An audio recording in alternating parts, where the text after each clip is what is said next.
Hi, I'm Julie with the Elite Graduate Program. And welcome to The Right Way, Strategies for Research Writing. And today we're honored to have two great people here. First we have Chelsea Perez. She is the Elite Graduate Writing Consultant and President of the Association of Writing Center Advocates. She is also a graduate student in rhetoric and composition, focusing on writing program administration and writing centers.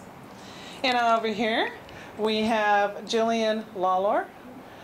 She is a seasoned writing consultant of 6 years. She has worked with all levels of disciplines to support writers in their research writing process. She is an alumni of Texas A&M University Corpus Christi's graduate program in English. And without any further ado, let's welcome Ms. Chelsea. Thank you. So, we're glad to have you here today. As you know, we've done this workshop one other time before, and personally, I think this is very helpful if you're doing any kind of extended research writing project. The first thing we're going to start off with is the research wheel. And Julian, could you pass these out for me? Oh, of course. Up here on this first slide, and you're about to get the handout, this is a research wheel created by our boss, Noelle Balmer. She's awesome. This research wheel, essentially, you'll notice that the arrows are going in two ways. And that's simply because writing is a recursive process, and we go, it's not linear. We don't just start from the beginning, work our way through, and then we're done with it. We often find ourselves in situations where we've got to go back to different phases of the writing process. So like I said, that's why there's those arrows going in different directions. Just the starting point on here would be identify, narrow, and focus on a topic. And then you would go to the right. Find, select, and read credible sources. Group and document your sources. Develop an outline and a research proposal. Write an introduction, write the body, the conclusion, and then you have your revision and editing stages. And this is actually sort of going to serve as an outline for the presentation as well. So we're going to go over each of these little sections in detail. So first we have identifying, narrowing, and focusing on a topic. Some good general questions to ask yourself as you're starting off a big research project is what are you interested in researching?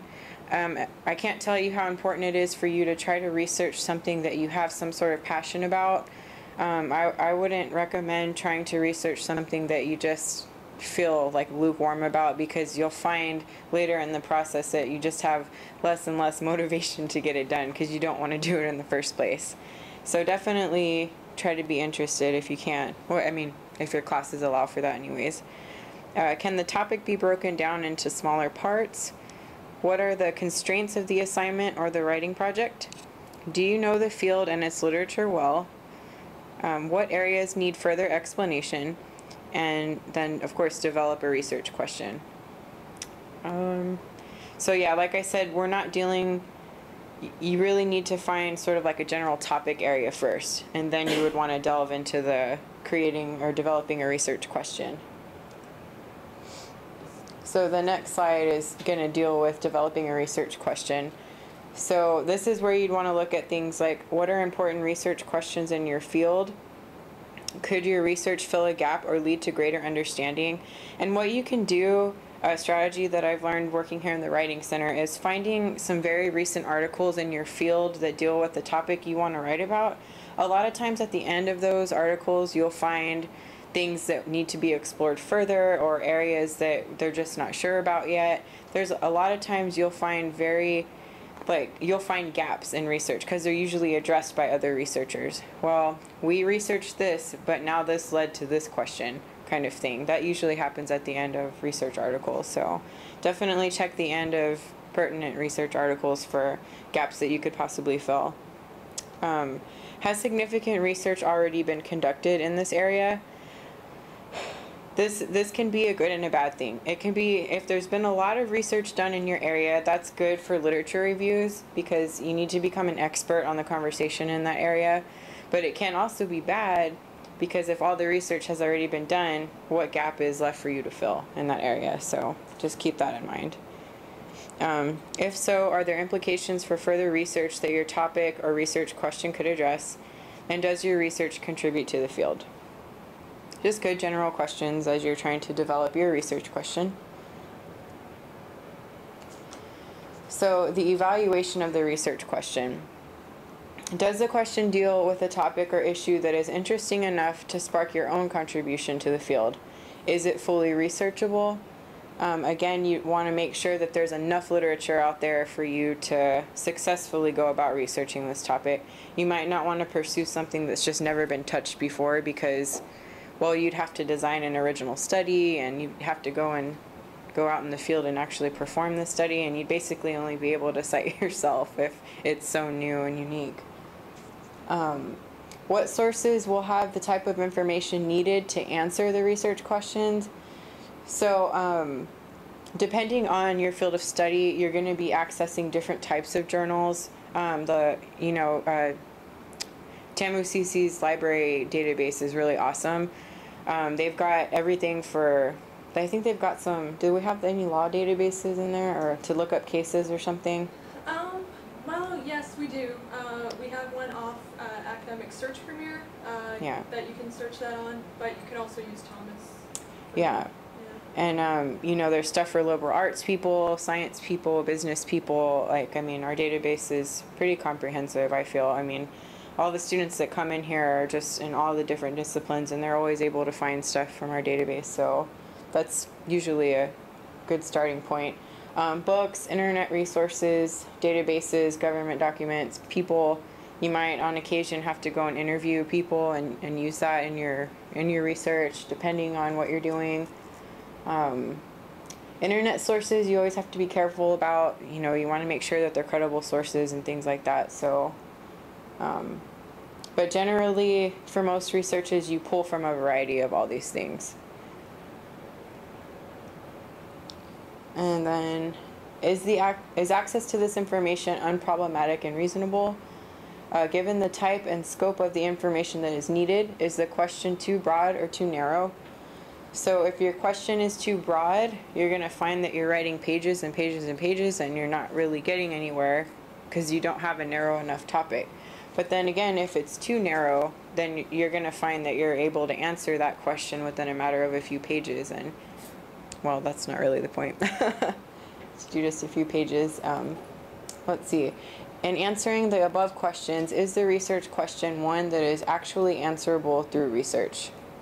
So I'm pretty sure that would be fairly obvious right from the beginning, whether or not you can actually research, if it's a viable research question.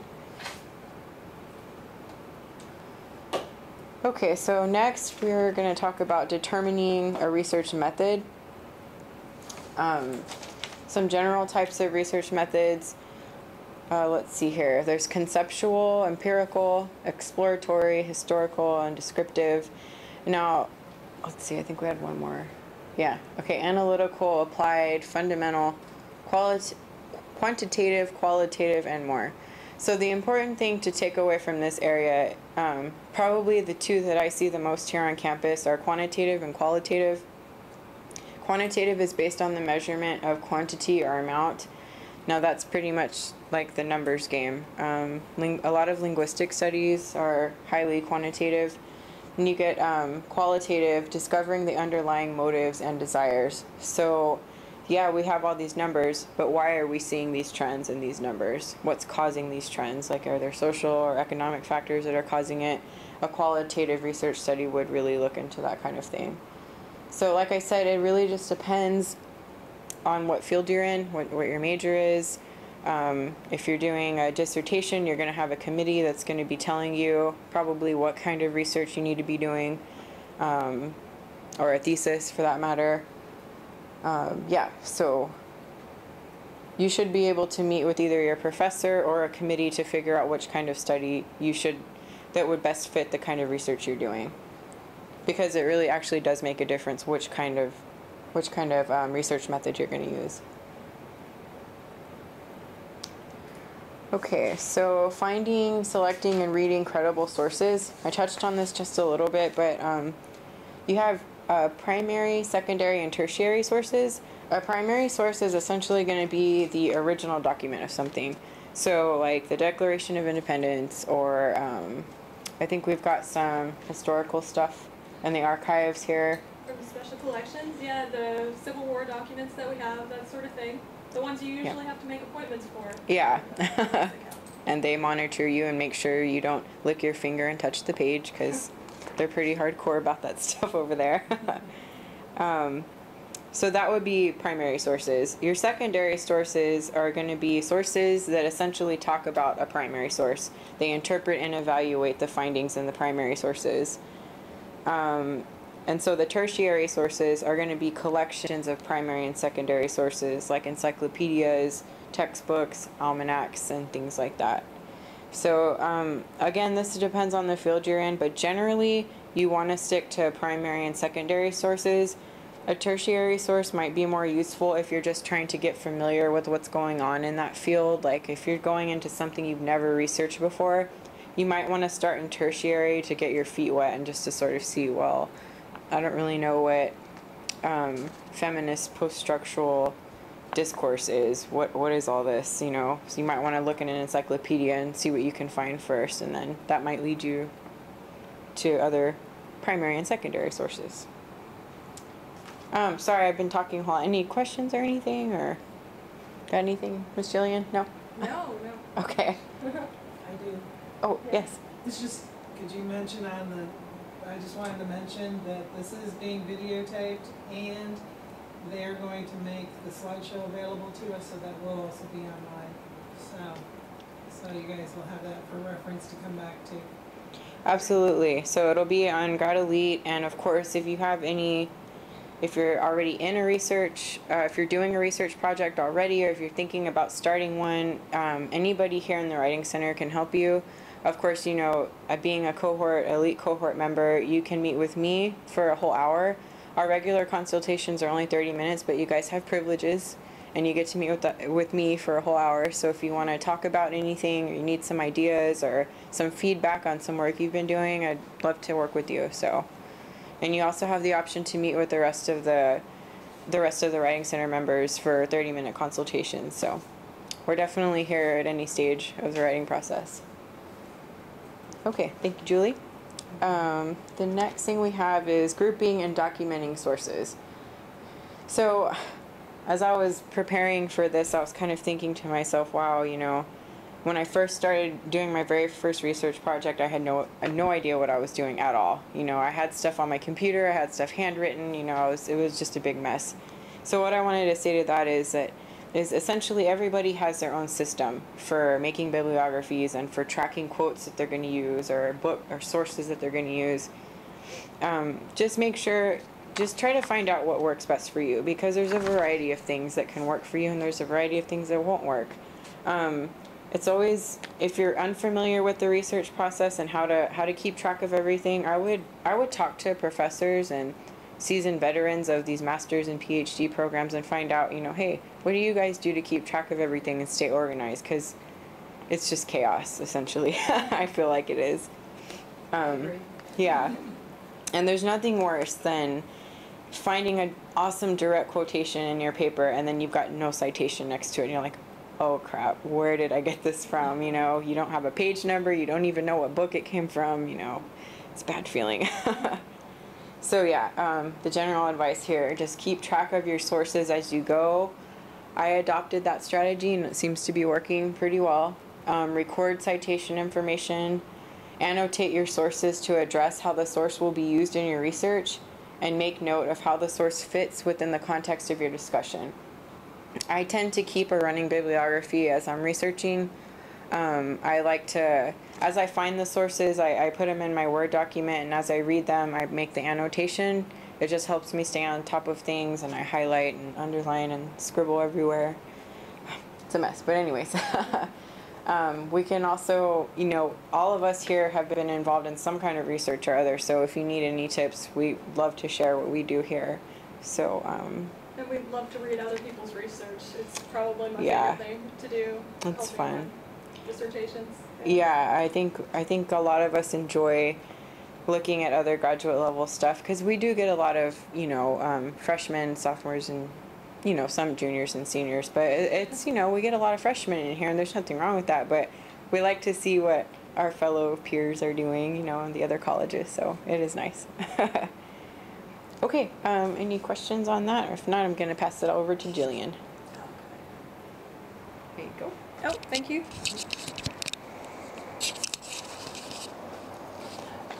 Okay, and what I would say is developing an outline. I'm traditionally very bad about developing outlines. I think it's a great theory, but it does work over the long period. They're usually determined by the conventions of your discipline, although MLA and APA have fairly similar ones, but they will vary based on publication style.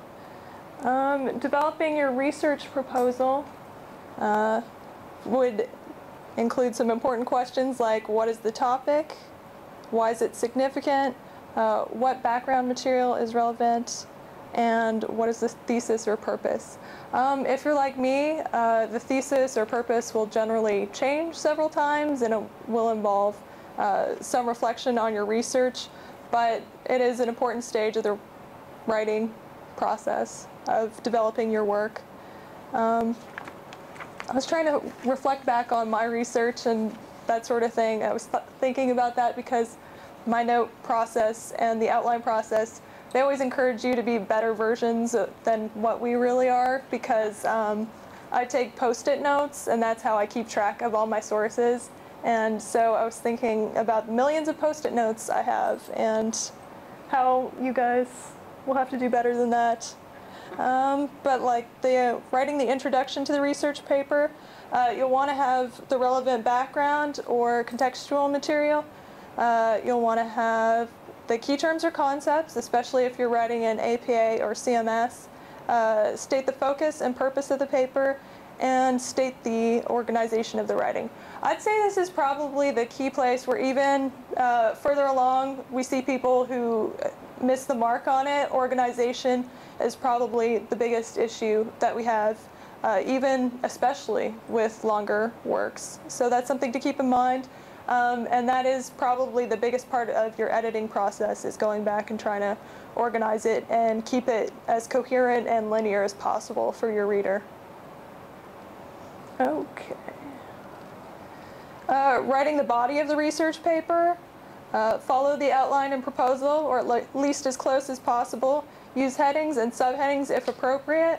They have some very specific rules on that now for APA. So if you guys want someone to agree with you that you've done them correctly, or you know, say, no, you did so well up to this stage, come in, and we've gotten to do a lot of review of APA headings, so we'll be your eyes and ears for that. Build the points you want to, rather than building around the sources. I think we all do that. I got great material on this, but I've got nothing on this. As grad students, you're working towards filling those research gaps, so don't inundate with old material. And integrate your sources into the discussion through synthesis. So summarize, analyze, explain, and evaluate published work rather than merely reporting, which is, again, something we see a lot of. It's especially with literary students, they tend to summarize the general, what research is out there, as opposed to telling me the implications. Okay, and writing your conclusion to the research paper. If the paper is complex, a summarization of the argument may be required, and that's as well in the abstract. You have to do a very short version of that. And then in the conclusion itself, the significance of your findings, if they haven't been discussed prior, it always goes in the conclusion. And most importantly,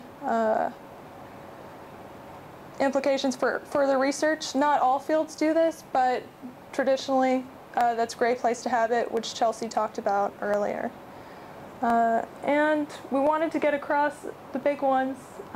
For revisions, people often come in here, even when they're working on their dissertations, and they ask us for grammar help. But A lot of times it's missing audience and purpose. Can the audience be clearly stated or explained? Is the purpose for the writing clear? Does the purpose match what the assignment criteria or conventions for the discipline state it should be? And surprisingly, a lot of the time, we all fall out and it's not quite where it needs to be.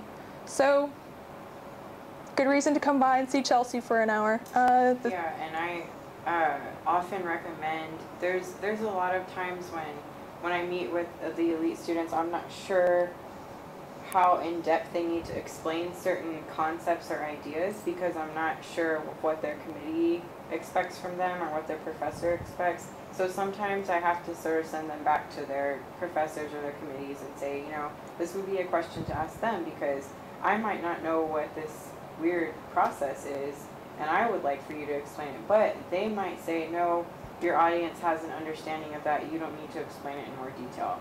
This just happened, you know, like a couple of weeks ago. So they went to talk to their professor and they found out, no, I don't need to explain it in more detail. They're comfortable with how it is. So knowing audience is very crucial because it actually gives me someone to send you back to get to double check stuff. So, yeah, crucial. Okay. And the only other point I'd make on that, the thesis and focus, the clarity of the introduction and thesis, and the focus of the text. Is there anything that doesn't belong? And if you're like me, I love researching more than anything else, even writing. So I will think something is exceptionally interesting and that people should hear about it, even though it has really no relation to my research whatsoever. So keep that in mind. Other points of global revision, check the flow of ideas. Can some sections be moved? Like I said, that's the one that we see the most, where even though it makes sense when you're writing it, you get in that flow, it doesn't make sense to other people. They need additional explanation, information. This one, does it have signposts for the reader? Making sure that it has the topics and transitions to keep it moving coherently. Should there be some separation of ideas or combining? You guys are bad for that. The largest paragraphs I've ever seen in my life. So, guilty at this one. Yeah. Similar information kept together. And Chelsea always says apples with apples and oranges with oranges. So, the content, is the argument or central focus clear throughout the piece? I would say that's the one I'm most guilty of because I tend to take on the tone of whatever I'm most recently researching, so sometimes it will change throughout the paper and the coherence isn't always there. It's not always going back to that main idea or the main purpose of the paper. From there you can go into local editing, and that would be fixing word choice, going through making sure all the sentences are complete and coherent, grammar and punctuation, polishing and proofing, and format and manuscript style, which is the one that we love to help you guys with the most. I love APA. Unfortunately, sometimes you guys have the specific, very different styles based on your committees. Yeah, definitely. Always be aware of what your committee wants, because even though we've got the most recent AP manual here, or MLA, or whatever you happen to be using, we often find that there's sometimes conflict between what the book says and what someone else is expecting from you.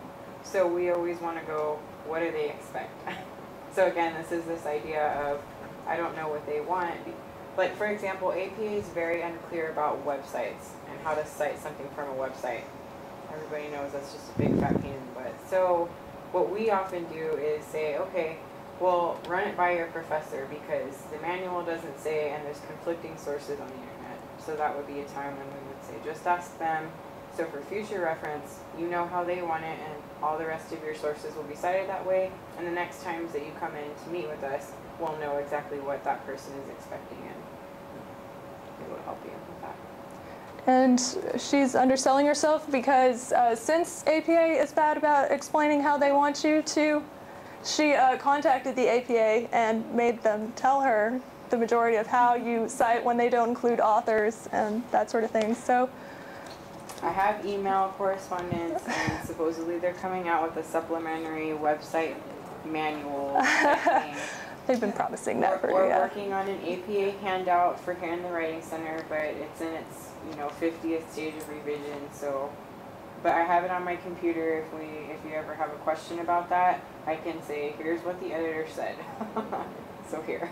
Yeah. So yeah, between that, we've talked to them about primary sources in Chicago, APA citing sources and websites. So we'll be happy to look up anything for you and harass whoever you need harassed for you. Yeah. So yeah. English Nazis. Kind of, yeah. Wrong witch. Anyway, yeah. Begin the research process early. You guys know that. I know who I'm talking to. Be prepared with your research question and the scope of the research to change. Work at least 30 minutes a day on your project. Like I said, we tell you to do things that we don't always do ourselves. Consult with your faculty, mentor, or professor often. Brainstorm and discuss your ideas. And be prepared to write many, many, many, many drafts. And the one that we always have to point out, don't be afraid to kill your darlings. That's a large part of our job. We get to tell people, you really don't need this, and they tell me, like, it's a beautiful turn of phrase, and I really feel it. And no one else. It's not working for your favorite. Sorry. I don't know. I guess it's like having a homely child where they're like, it's beautiful. Yeah. I don't know. I have an ugly cat. It has one eye. Anyway. Aww. Oh, yeah. But he's beautiful. Anyway. Totally unrelated. So please come by. I won't tell too many stories about my cat, I promise. Yeah. And from there, we've got our writing wheel again, and the many different stages of the writing wheel. Yes. I'll even put it up here so you can. This thing is really awesome. I mean, Noelle adapted it from like a similar research thing, but I really feel like it captures the essence of having, of having to go back to different stages.